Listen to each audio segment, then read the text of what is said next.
Alhamdulillahirabbil alamin. Alhamdulillahi wa kafa wa salatu wassalamu ala rasulihil mustafa wa ala alihi wa ashabihi ahli sidqi wal wafa wa ala atba'ihi man iktafa. Asyhadu an la ilaha illallah wahdahu la syarika lah wa asyhadu anna Muhammadan abduhu wa rasuluhu al-mab'uts rahmatan lil alamin. Ya ayyuhalladzina amanu taqullaha haqqa tuqatih wa la tamutunna illa wa antum muslimun. Ikhwati fiddin rahimani wa rahimakumullah jami'an. Pada kesempatan pagi hari ini alhamdulillah kita dipertemukan kembali dalam majlis yang Allah paling cintai, majlis ilmu, majlis zikir, di tempat yang paling Allah cintai, di masjid di muka bumi ini. Maka mudah-mudahan ini adalah kebaikan yang Allah teruskan berikan kepada kita. Kita syukuri selain nikmat rezeki kita, nikmat sehat kita. Mudah-mudahan kita jadikan momentum untuk banyak berbuat kebaikan dan untuk beristighfar atas segala kekurangan kita. Ikhwati fiddin rahimani wa rahimakumullah jami'an. Pada kesempatan pagi hari ini kita membahas surat Al-Alaq. Kalau dalam artinya Al-Alaq itu segumpal darah yang merupakan proses di antaranya dimaksudkan di surat ini adalah proses terjadinya manusia. Nanti akan kita bahas. Surat ini ada pada urutan ke-97. Kalau dalam tertib mushaf yang ada di kita, Al-Quran berjumlah 114 surat. Maka urutan ke-97-nya adalah surat Al-Alaq. Jumlah ayatnya ada 19. Ibu-ibu yang dirahmati Allah dan bapak-bapak yang insyaallah surat rahmati Allah, kita baru tadi disampaikan Ustaz Alimin bahwa kita sudah menyelesaikan surat Al-Qadar. Masih ingat dalam surat Al-Qadar Allah menceritakan proses turunnya Quran dari langit, dari lapis 7 diturunkan ke langit dunia pada malam Lailatul Qadar. Maka kita melanjutkan suratnya pada hari ini, surat Al-Alaq. Setelah Al-Quran turun, apa yang Allah beritakan? Iqra. Nyambung, kan jadinya nyambung. Al-Quran turun, kita diberitakan membaca. Ayat yang kita akan bacakan, Iqra bismi rabbikal ladzi khalaq, khalaqal insana min 'alaq, Iqra wa rabbukal akram. Jadi ketersambungan hubungan surat Al-Qadar dan surat Al-Alaq kelihatan. Dan salah satu di antara bentuk mukjizat Al-Quran adalah masing-masing surat itu sambung menyambung. Kalau bahasa kita dalam nyanyian satu menyambung menjadi satu, kayak gitu. Maka satu kesatuan. Setiap Al-Quran berbicara antara satu dengan yang lain nyambung. Ini buktinya. Surat Al-Qadar bercerita tentang turunnya Al-Quran. Maka karena sudah turun, Nabi Muhammad disuruh membaca. Ikhwati fiddin rahimani wa rahimakumullah jami'an. Hadhihi surah awal ma nazala min al-Quran ala qawli mufassir mufassirin. Yang mau kita bahas ini Bu adalah yang disepakati ahli tafsir sebagai surat yang pertama kali turun setelah Al-Quran di malam Lailatul Qadar, turun dari Lauhul Mahfuz, dari bawah arsy-Nya Allah turun ke langit dunia, diturunkan berangsur-angsur. Apa yang pertama kali diturunkan? Al-Alaq 1 sampai dengan 5. Itu ahli tafsir semua mayoritas sepakat. Walaupun ada pendapat yang beda. Di antaranya ada yang mengatakan surat yang pertama kali turun apa Bu? Surat Al-Fatihah. Dan yang kedua ada yang mengatakan surat yang pertama kali turun adalah surat Al-Mudaththir. Ya ayyuhal mudaththir qum fa'anzir, wahai yang berselimut bangun, kamu jadi nabi, gitulah. Adapun surat Al-Fatihah, kenapa ada yang salah paham menjadi surat yang pertama kali turun? Sebenarnya yang pertama kali turun sempurna itu Al-Fatihah. Allah kalau menurunkan Quran itu berangsur-angsur, kadang 5 ayat, kadang 10 ayat. Kecuali surat Al-Fatihah, begitu turun langsung selesai 1 sampai dengan 7. Nah, ikhwati fiddin rahimani wa rahimakumullah jami'an. Nah, setelah surat Al-Alaq ini turun, urutan yang berikutnya apa? Turun surat Al-Qalam, Al-Mudaththir, Ad-Duha, itu urutannya. Setelah Quran Al-Alaq ini turun, baru yang lain. Al-Qalam, Al-Mudaththir, Ad-Duha, itu turun awal-awal setelah Nabi Muhammad menjadi nabi. Ikhwati fiddin rahimani wa rahimakumullah jami'an.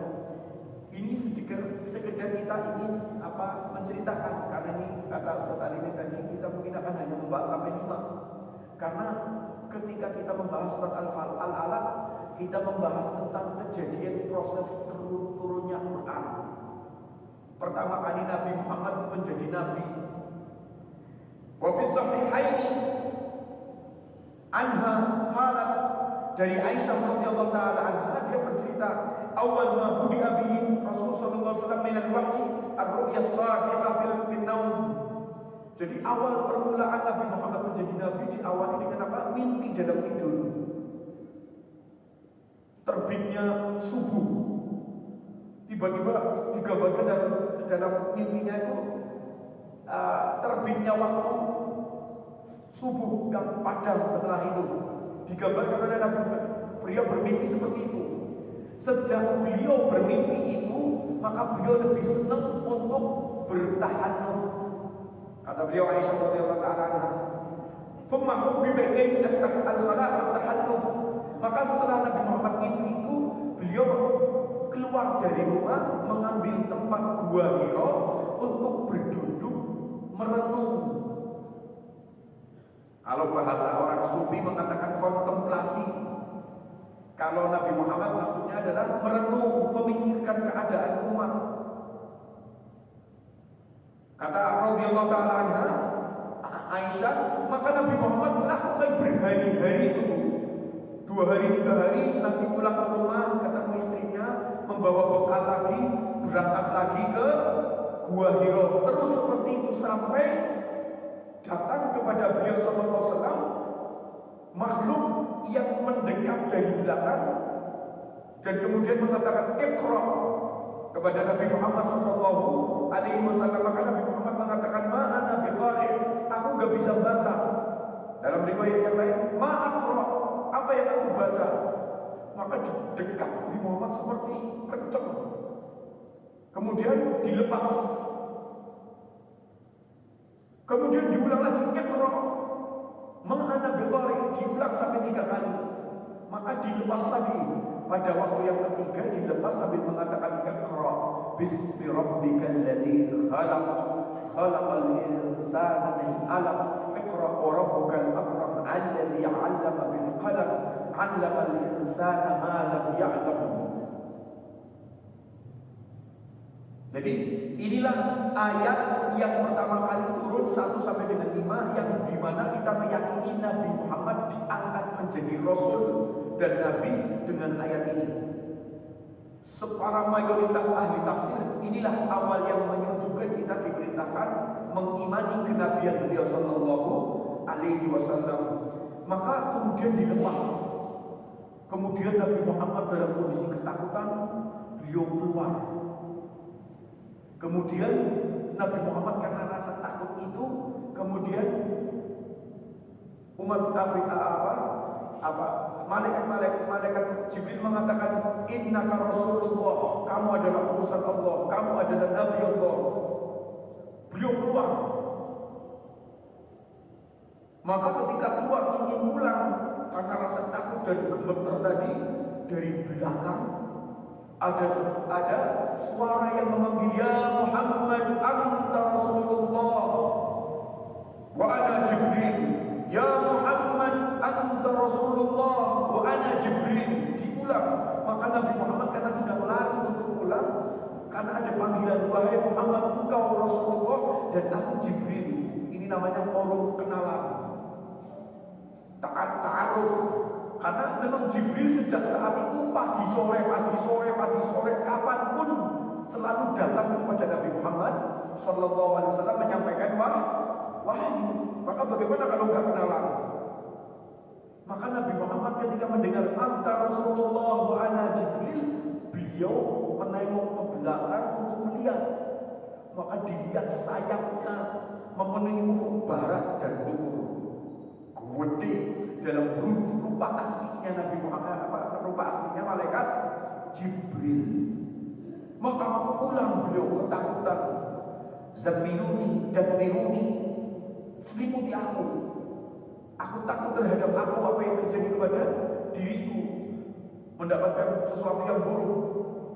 Maka Khadijah radhiyallahu taala anha mengatakan, "Kalla, enggak mungkin kamu akan mendapatkan sesuatu yang buruk. Innaka latasilur rahmi wa tasduqul kalim." Engkau selalu menyambung silaturahmi, ucapanmu baik, macam-macam. Ikhwati fiddin rahimani wa rahimakumullah jami'an. Maka karena rasa takut dan gemetar itu, Khadijah bintu Khuwailid radhiyallahu taala anha mempunyai paman namanya Waraqah bin Naufal, seorang ahli kitab di tengah-tengah masyarakat paganisme, di tengah masyarakat penyembah berhala ada namanya Waraqah bin Naufal. Maka diajarlah Nabi Muhammad SAW dan kemudian diceritakan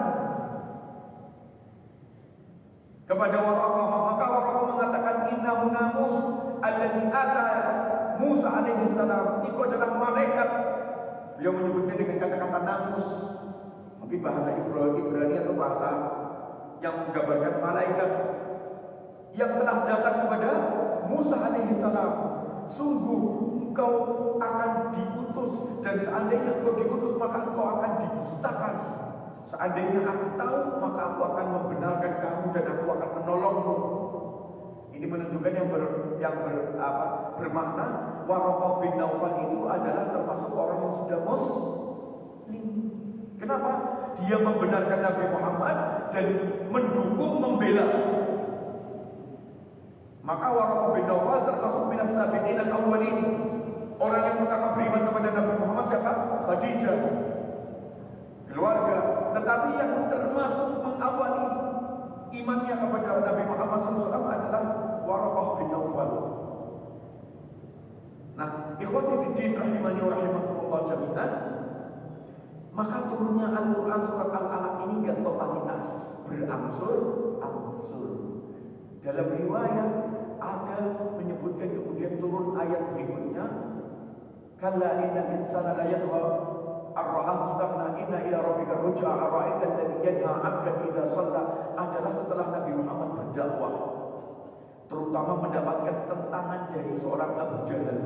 Maka nanti surat Al-Alaq ayat 6 seterusnya berbicara tentang Abu Jahal dan bagaimana Allah memerintahkan dakwah kepada beliau. Ikhwati fiddin rahimani wa rahimakumullah jami'an. Di sini kita bisa mengambil manfaat dari yang kemarin kita bahas, bahwa Al-Quran turun berangsur-angsur. Kenapa?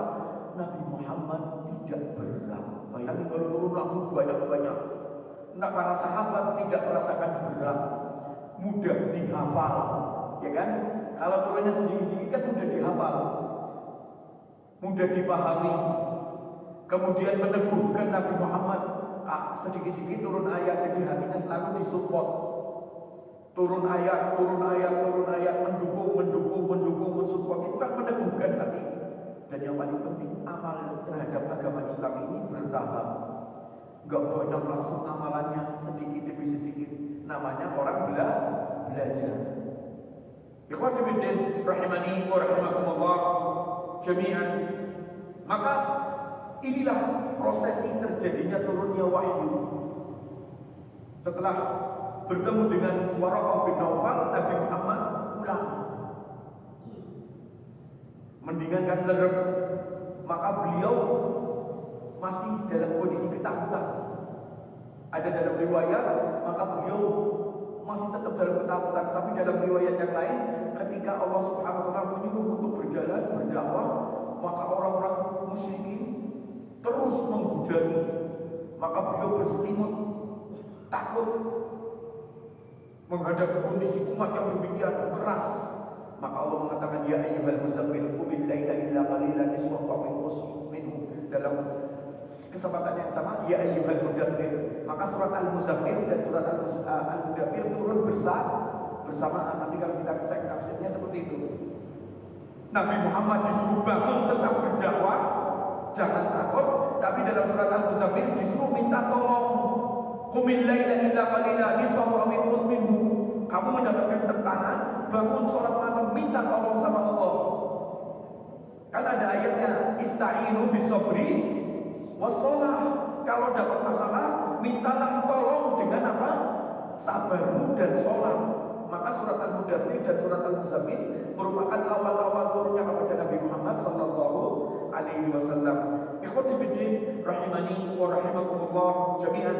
Sekarang kita memahami apa kalimat-kalimatnya. Iqra bismi rabbikal ladzi khalaq, khalaqal insana min 'alaq. Iqra wa rabbukal akram alladzi 'allama bil qalam, 'allamal insana ma lam ya'lam.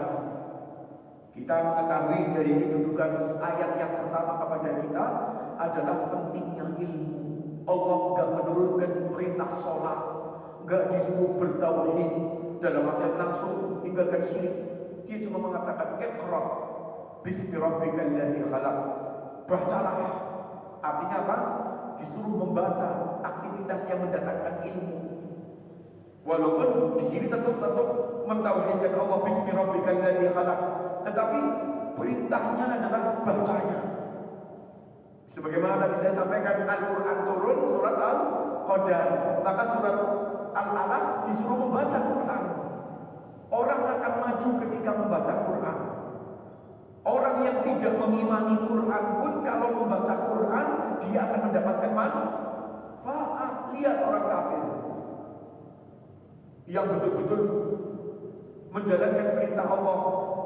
Ya ma'syaral jinni wal ins, in istata'tum an tanfudhu min aqtaris samawati wal ardi fanfudhu la tanfudhuna illa bisultan.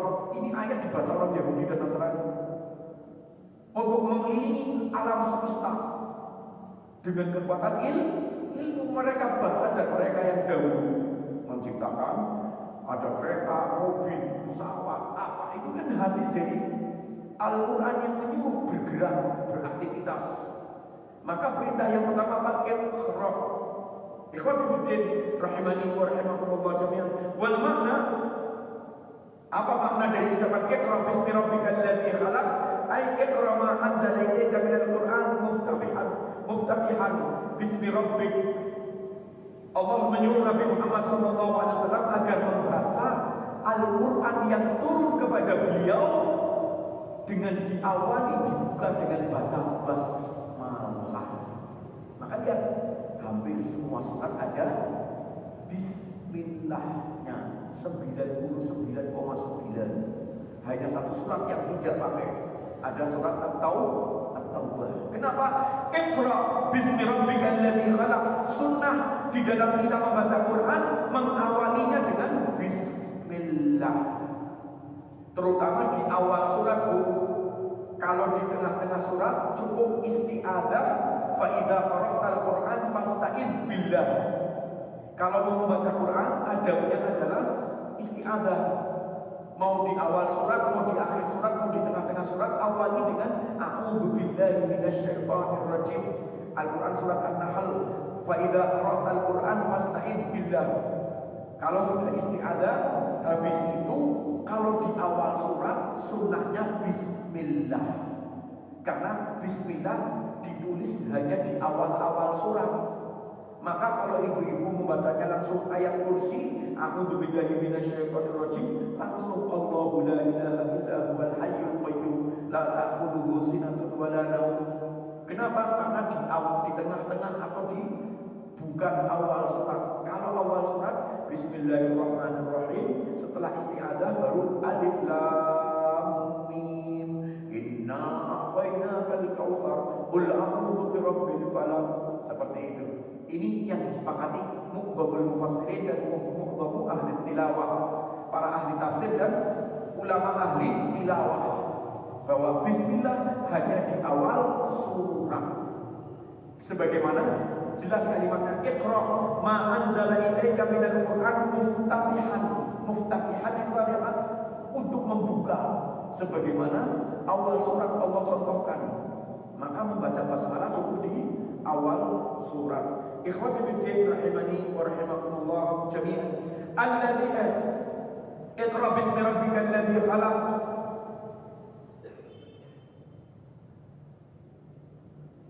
Allah Subhanahu wa taala mensifatkan dirinya ini di dalam Al-Qur'an surat yang ayat yang pertama daripada surat Al-Alaq ini, sebutkanlah nama Rabbmu yang telah mencipta semua makhluk di bawah Allah Subhanahu wa taala. Masih Allah makhluk, kata para ulama. Selain Allah adalah makhluk, selain Allah adalah ciptaan Allah. Cuma maaf, naudzubillah min dzalik, kata Rasulullah SAW, setan iblis kadang ngajar bikin kita itu selalu bertanya-tanya, hadza khalqullah faman khalaqallah. Kalau kita mendapati dalam hati kita kalimat seperti itu, isti'adzah. Kita membahas inilah ciptaan Allah, kadang setan masuk ke dalam, terus sing ciptaan Allah sinten.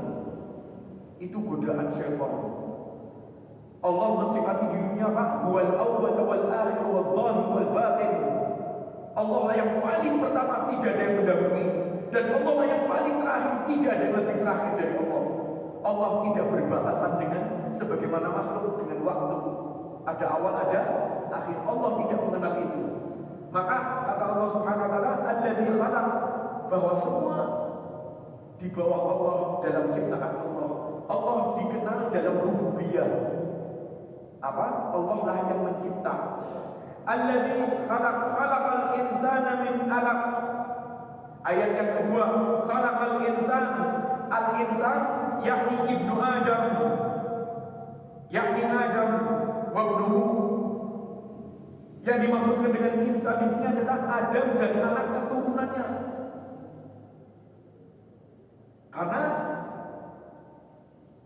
Allah Subhanahu wa taala menceritakan dalam Al-Qur'an surat Al-Mu'minun termasuk tentang proses terjadinya manusia. Kalau Adam memang betul asli dari apa?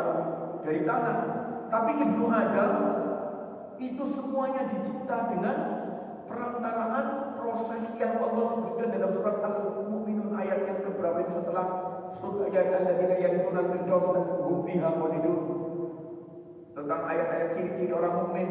Innamal mu'minuna alladzina idza alladzina fi salatihim khashi'un, ya. Seterusnya itu ayat yang ke-11 12 itu Allah menciptakan dari nutfah. Setelah nutfah berubah menjadi alaqah. Setelah alaqah berubah menjadi mudghah. Dari air mani menjadi darah, menjadi segumpal daging. Maka Allah menciptakan alaq adalah dari darah yang sudah berubah dari mani menjadi titisan darah yang mengumpal, bergantung di mana? Bergantung di rahim. Maka disebut dengan alaq. Alaq itu sesuatu yang bergantung. Darah itu disebutkan dengan sesuatu yang kalau dia tidak tergantung dia akan jatuh, tes gitu loh. Ada dia tanah, dia cair. Maka Allah menyebutkan mensifati diri manusia dengan khalaqal insan yakni ibnu Adam min alaq ay min damin jama'an jamu alaqah. Yang dimaksudkan dengan alaq di sini adalah dam, darah, dan jamak alaq itu adalah jamak dari kata alaqah. Fadzakara bil lafzi jamak li'annahu arada al-insan al-jamak wa kulluhum khuliqu min alaq ba'da nutfah. Yang dimaksudkan dengan ayat ini adalah semua manusia. Maka disebutkan dalam bentuknya jamak, menginginkan semua manusia itu diciptakan dari darah yang sebelumnya menjadi dalam bentuknya mani. Kata beliau rahimahullah taala, al-Qurtubi rahimahullah taala, wa khassal insan bidzikri tashrifan lahu. Maka Allah Subhanahu wa taala menyebutkan secara khusus. Apakah yang diciptakan oleh Allah hanya manusia? Tidak. Tapi Allah menyebutkan alladzi khalaqal insana, iqra bismi rabbikal ladzi khalaqal insana min 'alaq. Allah menyebutkannya cuma manusia. Padahal yang diciptakan Allah kan ada malaikat, ada jin, ada binatang, ada alam semesta. Tapi Allah menyebutkan dalam ayat ini apakah ciptaan Allah hanya manusia? Bukan. Allah menyebutkan secara khusus khalaqal insan tashrifan lahu, merupakan kemuliaan buat kita. Bahwa Allah menyebut kita secara khusus. Sama seperti kalau ibu jadi murid atau kita jadi murid di sekelas, gurunya itu ya si fulan, itu fulan contoh, itu fulan. Padahal muridnya banyak yang disebut satu orang. Ini menunjukkan sebuah pemuliaan dan rasa suka yang lebih. Maka Allah Subhanahu wa taala menciptakan malaikat, menciptakan makhluk yang banyak, tapi Allah mengatakan khalaqal insana min 'alaq. Allah sedang berbicara dengan manusia, maka Allah muliakan manusia. Agar apa? Bersyukur. Arada ayyubayyana qadra ni'matahu 'alaihi. Maka dengan ayat ini Allah sedang ingin menyebutkan betapa nikmat Allah kepada manusia besar. Bi an khalaqahu min 'alaqatin muhtahinatun hatta sarat basharan sawiyan wa aqilan mumayyizan. Maka bayangin ibu-ibu yang dirahmati Allah, kita ini cuma diciptakan dari awalnya nutfah, mani, berubah menjadi darah, benda yang hina. Kalau itu tumpah, baunya nggak enak, yang namanya darah itu amis. Nutfah, mani juga baunya seperti itu. Tapi dari air yang hina ini Allah jadikan seperti kita ini saat ini. Betapa nikmat Allah besar untuk kita. Agar Allah ingatkan kita untuk syukur. Makhluk yang bisa berdiri tegak, akil, berakal, bisa membedakan baik dan buruk, bisa mengembangkan alam semesta ini adalah manusia. Dulunya cuma darah. Bagaimana kita yang sebesar ini dengan kekuatan saat ini? Berarti karena Allah Subhanahu wa ta'ala. Itu yang dimaksudkan. An yubayyina qadra ni'matahu 'alaihi bi anna khalaqahu min nutfatin wa 'alaqatin muhinatin thumma sara basharan sawiyan aqilan mumayyizan. Dari mani darah yang hina berubah menjadi manusia yang berakal, yang bisa membedakan baik dan buruk, seperti kita saat ini. Ikhwati fiddin rahimani wa rahimakumullah jami'an. Iqra wa rabbukal akram. Kata beliau Al-Qurtubi rahimahullah taala, iqra ta'kidan, merupakan perintah untuk menekankan. Perintah untuk membaca itu bukan satu kali, Bu. Bacalah. Antum kalau diperintahkan 2 kali berarti menunjukkan apa? Penting banget. Wajib, fardu ain, bukan sunnah lagi. Maka Allah mengulang 2 kali, iqra bismi rabbikal ladzi khalaq. Setelah itu khalaqal insana min 'alaq, iqra wa rabbukal akram. Ini nanti kita merasakan betapa Allah itu cinta sama kita. Kenapa Allah menyebutkan dirinya Al-Akram, yang paling mulia? Sifat Allah ada berapa, Bu? Nama-nama Allah, maaf, 99. Sami, Basir, Latif, Rozak.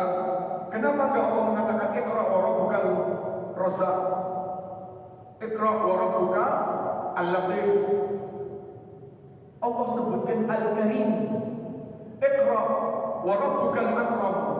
Kata beliau Al-Qurtubi rahimahullah taala menyebut makna wa rabbukal akram, qala al-kalbi, yakni al-halim an jahlil ibad. Kenapa Allah mensifati dirinya yang dikenalkan sifat mulianya? Kata beliau Al-Qurtubi rahimahullah taala mengutip pendapat Al-Kalbi, Allah itu al-halim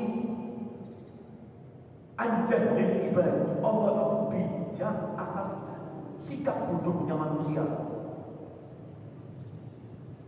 Nyun sewu, kita sudah dapat rezeki banyak. Banyak gak yang bersyukur? Maksiat, berbuat dosa. Allah mau kesini bertobat, nanti aku ampuni. Bijak gak Allah? Mulia gak Allah? Allah yang memberi rezeki. Ada orang yang sekarang berdoa kepada selain Allah, beribadah kepada selain Allah, tetap diberi rezeki. Allah bijak, tetap karim, mulia, diberikan semua kebaikan yang sifatnya duniawiyah ini. Rezeki, ilmu, pengetahuan, kedudukan, istri, anak, diberi yang menyenangkan. Kalau dia mau datang, minta ampun, istighfar, masuk Islam, Allah terima. Innallaha yaqbalu taubatal abdi ma lam yughargir. Allah akan selalu menerima taubat seorang hamba selama belum sampai kerongkongan itu nyawa. Maka kalau ada orang muslim mau bertobat saat ini, Allah terima. Mulia enggak? Wa rabbukal akram. Kata Al-Kalbi, wa rabbukal akram, dan Tuhanmu lah yang paling mulia. Kira-kira ini menjawab kalau panjenengan sedoyo sudah memfasilitasi saya. Pak Khalid ini duit, Pak Khalid ini kedudukan, Pak Khalid ini rumah, buat nyonglek dari panjenengan. Kira-kira saya datang lagi kepada panjenengan, aku jual rumah apa? Siapa? Aja jual orang ini marah itu. Aku yang memberi kamu malah ledek aku. Lain Allah, Allah yang memberi zikir, malah dia mengatakan ya kudus, ya Tuhan Bapa, ya macam-macam. Tapi kalau dia mau bertobat, Allah terima. Karim bukan, mulia apa tidak? Maka mulia, bijak sekali. Manusia tersesat sini pula ampunan asal bertobat. Jadi Allah menyebutkan sifat Al-Akram sebagai yang paling mulia karena tidak ada orang yang seperti Allah. Kata Nabi Allah Muhammad SAW, ma'ahad asbar min adam yasma'u min Allah. Tidak ada sesuatu yang lebih sabar dari Allah dari sesuatu yang menyakiti.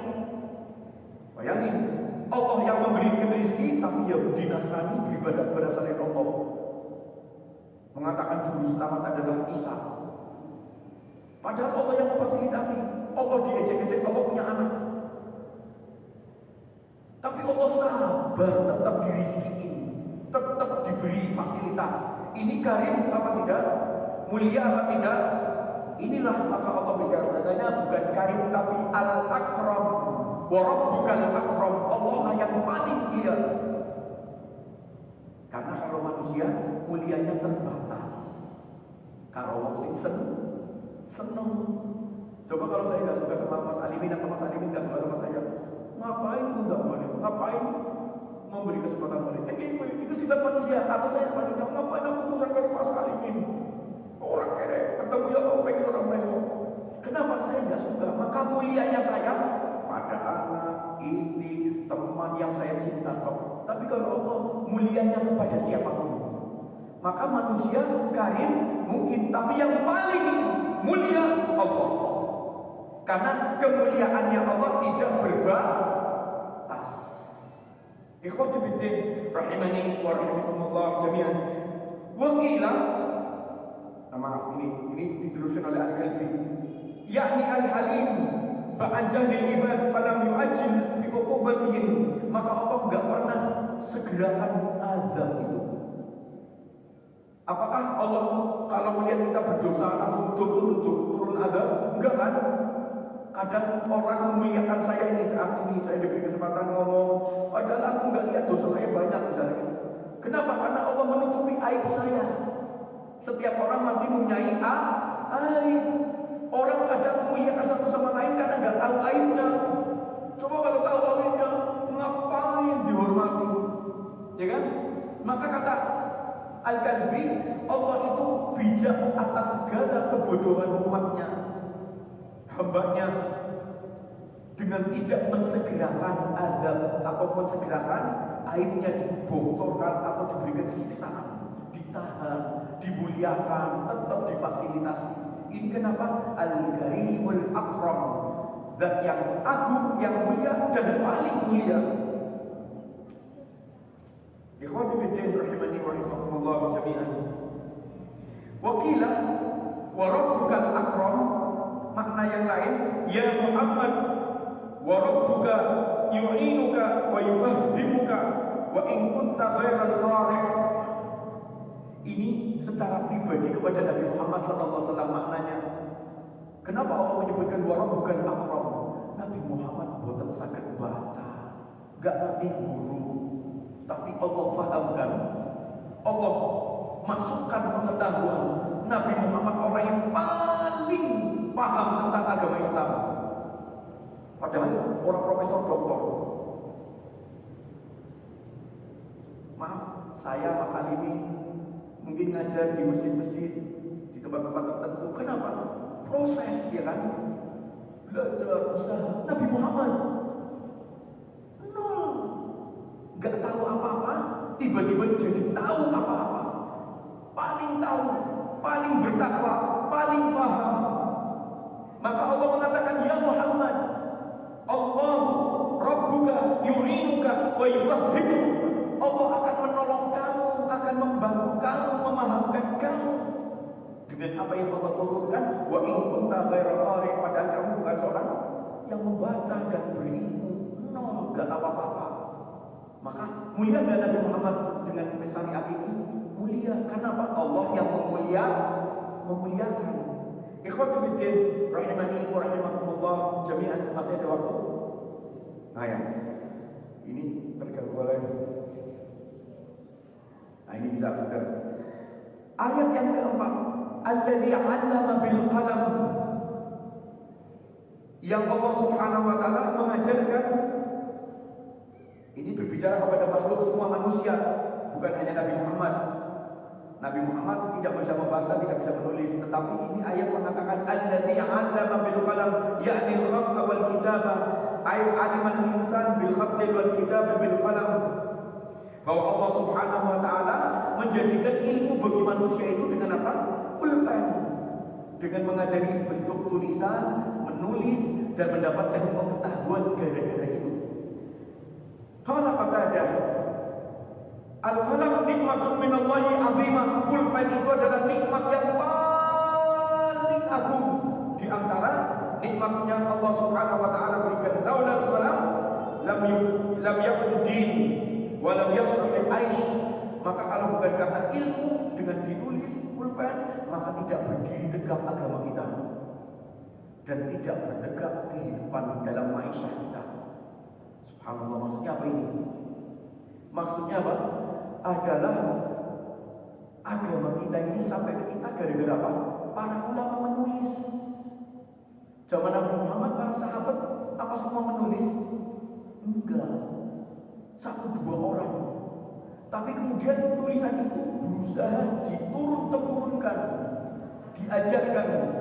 Maka sampailah agama ini kepada kita dengan adanya apa? Buku. Coba kalau nabinya sudah meninggal, ulamanya sudah meninggal, dengan ulama meninggal, nabi meninggal, itu ilmu hilang. Apa yang membuat Al-Quran dan ilmu pengetahuan tentang Al-Quran ada? Karena tulisan. Gitu loh. Maka kata ada al-qalam nikmatun minallahi azimatun. Pulpen adalah nikmat yang paling besar. Kalau bukan karena pulpen yang menuliskan ilmu dari Quran, ilmu pengetahuan agama kita nggak tegak, kehidupan kita nggak bergerak besar seperti sekarang. Ada profesor di bidang ini, profesor di bidang ini. Karena apa? Maisha menjadi penghidupan karena ilmu, karena pulpen. Begitu loh. Nah, ikhwatu fiddin rahimani rahimakumullah jami'an. Kata beliau Al-Qurtubi rahimahullah taala, pulpen itu ada 3. Ini penting buat kita. Yang pertama, pulpen bagi Allah, pulpen bagi malaikat, pulpen bagi manusia. Loh, maksudnya apa ya? Berarti pentingnya ilmu itu kuat sekali. Yang untuk menulis itu ternyata Allah pun menjadikan pelajaran buat kita betapa pentingnya pulpen. Ada hadis qudsi yang Allah Subhanahu wa taala di riwayat Imam Al-Bukhari mengatakan, "Awwalu ma khalaqallahu al-qalam." Yang pertama kali Allah ciptakan adalah makhluk pulpen. Wa qala uktub ma kana kainun ila qiyamis saah. Maka kemudian setelah pulpen itu dicipta, Allah mengatakan uktub.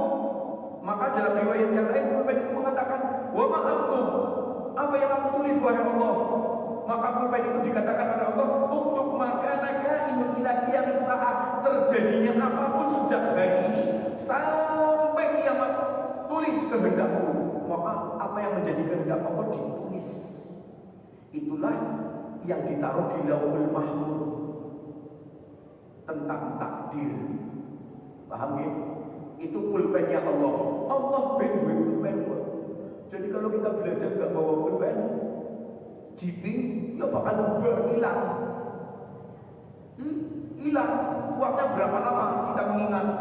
Setengah jam, 1 jam, atau 6 jam. Anak ini berasa dari larang, apakah mutan pelajaran sini?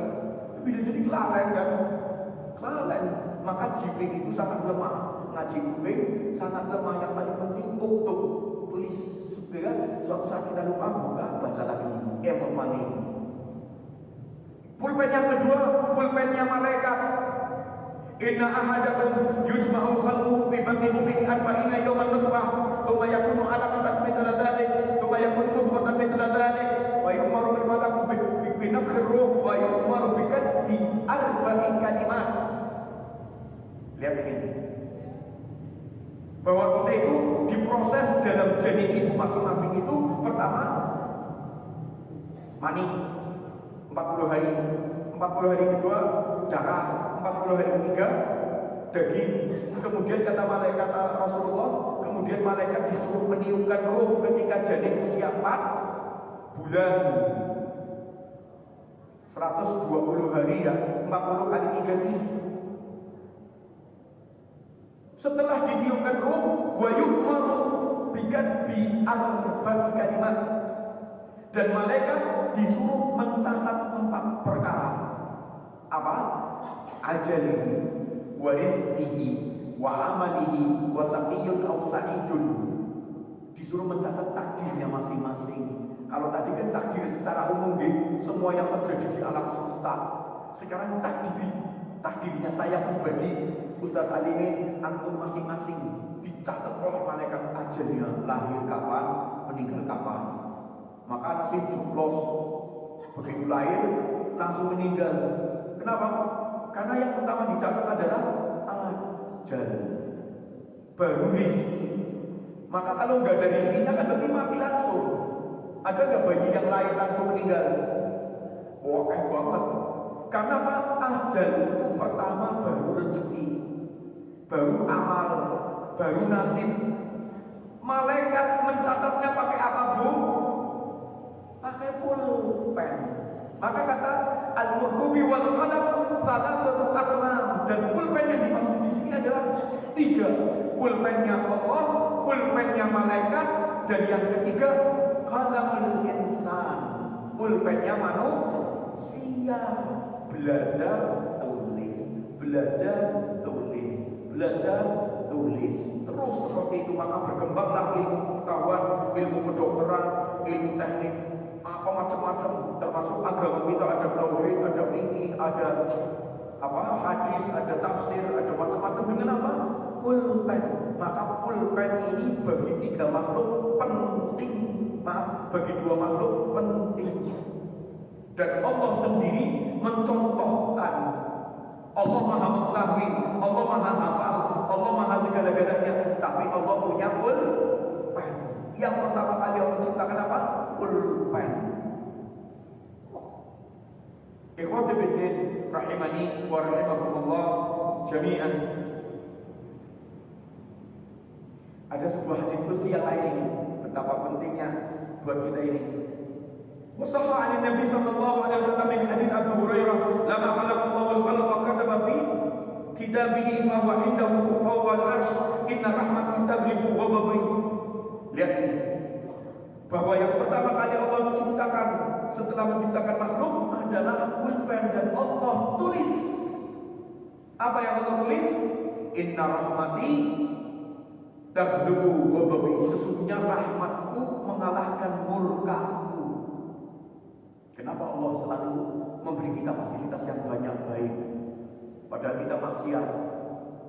Allah gak cepat-cepat mengadab, karena rahmat Allah lebih luas dari murkanya. Ini Allah catat, Pak. Apa yang Allah catat? Di Lauhul Mahfuz, inna rahmati taghlubu ghadabi, rahmatku mengalahkan murkaku. Maka kita lihat orang betapa banyak rezekinya walaupun maksiat. Kenapa Allah menahan dan Allah merahmati lebih? Maka kita bersyukur. Coba kalau rahmat Allah kalah sama murka Allah, sedikit saja kita kena, sedikit kita kena, sedikit kita kena. Sampai ada seorang ustaz yang mengatakan seperti ini, kalau kita mengatakan Allah itu adil, mau gak Bu? Ibu umurnya sekarang misalnya 50 tahun dibagi loro, 25 tahun ada, 25 tahun nikmat. Gelem orang gelem ya. Itu Allah adil loh. Wis bagi loro wis, gelem ora? Orang kita baru sakit satu hari, ya Allah, sembuhkan ya Allah. Itu kita lihat inna rahmatina ghadabi. Sungguhnya rahmat Allah mengalahkan murkanya Allah. Kita lihat, kita dalam setahun sakit paling 1 hari 2 hari. Rezeki ada, sehat ada, lebih banyak dipikirkan ketika kita sering maksiat. Allaman insana ma lam ya'lam. Ikhwati fiddin rahimani wa rahimakumullah jami'an, ayat yang terakhir al-insan, Allah Subhanahu wa taala sebutkan iqra wa rabbukal akram alladzi 'allama bil qalam 'allamal insana ma lam ya'lam. Maka yang dimaksudkan dengan al-insan dalam ayat ini Adam alaihi salam. Yang pertama merasakan ayat ini. Allamal insan ma lam ya'lam. Tentu masih ingat ceritanya Nabi Adam dicipta ketika Allah mengatakan inni ja'ilun fil ardi khalifah, aku akan menciptakan makhluk manusia di bumi. Maka malaikat mengatakan ataj'alu fiha may yufsidu wa yasfiku dima, apakah engkau hanya akan membuat makhluk yang merusak dan menumpahkan darah? Allah mengatakan inni a'lamu ma la ta'lamun, aku tahu dari apa yang kamu tidak tahu. Setelah Allah ciptakan Adam, apa Allah ceritakan dalam Al-Quran surat Al-Baqarah 31? Wa 'allama Adam al-asma'a kullaha. Allah mengajarkan ilmu seluruhnya, nama-nama benda dengan segala macam bahasa dalam riwayat. Ini namanya baju, ini namanya air, ini namanya water, ini namanya mat. Itu Adam tahu. Karena kalimatnya wa 'allama Adam al-asma'a kullaha. Semua nama-nama Allah ajarkan. Thumma aradahum 'alal malaikah, kemudian Allah tunjukkan kepada malaikat, sebutkan nama-nama ini. Maka malaikat mengatakan la ilma lana illa ma 'allamtana, kami enggak punya ilmunya, subhanak, kami enggak bisa. Maka ya Adam ambi'u bi asma'ihim, falamma amba'ahum bi asma'ihim qala alam aqul lakum inni a'lamu ghaibas samawati wal ardh wa a'lamu ma tubduna ma kuntum taktumun. Allah mengatakan kepada malaikat setelah Adam menyebutkan nama seluruhnya, terbayangkan di mata malaikat betapa hebatnya Adam. Mulia dengan ilmu, bukan mulia dengan harta, Bu. Mulia bukan dengan cantik, mulia dengan ilmu. Bilal bin Rabah dimuliakan karena amalnya, karena ilmunya. Abu Hurairah dimuliakan sampai saat ini panggil-panggil ya Abu Hurairah, Abu Hurairah. Imam Bukhari, Imam Muslim disebutkan karena apa? Bukan harta, bukan rupa, tapi ilmu dan amal. Yarfa'illahu alladziina aamanu minkum walladziina utul ilma darajat. Maka tergambarkanlah kemuliaan Adam. Fasajadal malaikatu kulluhum illa iblis. Jadi yang dimaksudkan dengan ayat ini, yang pertama merasakan allamal insana ma lam ya'lam adalah Adam. Dia mengetahui segala-galanya setelah dicipta. Yang kedua apa? Kita. Kenapa, Bu? Bisa nggak merasakan bahwa kita itu merasakan betul bahwa Allah mengajari aku apa saja yang aku tidak tahu? Ada yang bisa jawab? Singkat ayatnya saya bacakan. Wallahu akhrajakum min butuni ummahatikum la ta'lamuna syai'an wa ja'ala lakum as-sam'a wal absara wal af'idah qalilan ma tashkurun. Allah menjadikan kita lahirkan kalau orang ngerti apa-apa. Maka kemudian dijadikan pendengaran, penglihatan, hati. Jadilah kita dengan keadaan kita masing-masing. Diajari sedikit sama bapak kita, ibu kita, guru kita. Yang guru kita juga dari sebelum-sebelumnya. Akhirnya ilmu itu turun temu. Maka kita tahu banyak perkara. Dulunya kita nggak ngerti apa-apa. Allamal insana ma lam ya'lam. Wallahu ta'ala a'lam wa a'lam. Ada komentar atau hal yang ingin disampaikan, ditanyakan? Saya tidak tahu ini jamnya waktu cukup apa enggak. Silakan. Monggo Bapak Ibu, barangkali masih ada yang ditanyakan, diskusikan. Waktu kita masih ada 5 menit. Kalau masih ada yang ditanyakan, saya kira cukup mungkin saya tadi saya sebutkan ada wallahu akhrajakum min butuni ummahatikum itu surat An-Nahl ayat 78. Barangkali nanti ibu-ibu mencatat bahwa kita dulu lahir dalam kondisi tidak tahu apapun, kemudian Allah mengajarkan segala-galanya. An-Nahl 78. Wallahu akhrajakum min butuni ummahatikum la ta'lamuna syai'a. Maka kita menjadi tahu seperti ini adalah karena Allah yang mengajarkan ilmu kepada kita. Demikian, mudah-mudahan ada manfaatnya. Kita akhiri dengan doa kafaratul majlis. Subhanakallahumma wa bihamdika asyhadu an la ilaha illa anta astaghfiruka wa atubu ilaik. Wa sallallahu ala sayyidina Muhammadin wa ala alihi wa sahbihi ajma'in. Walhamdulillahi rabbil alamin. Wassalamu alaikum warahmatullahi wabarakatuh.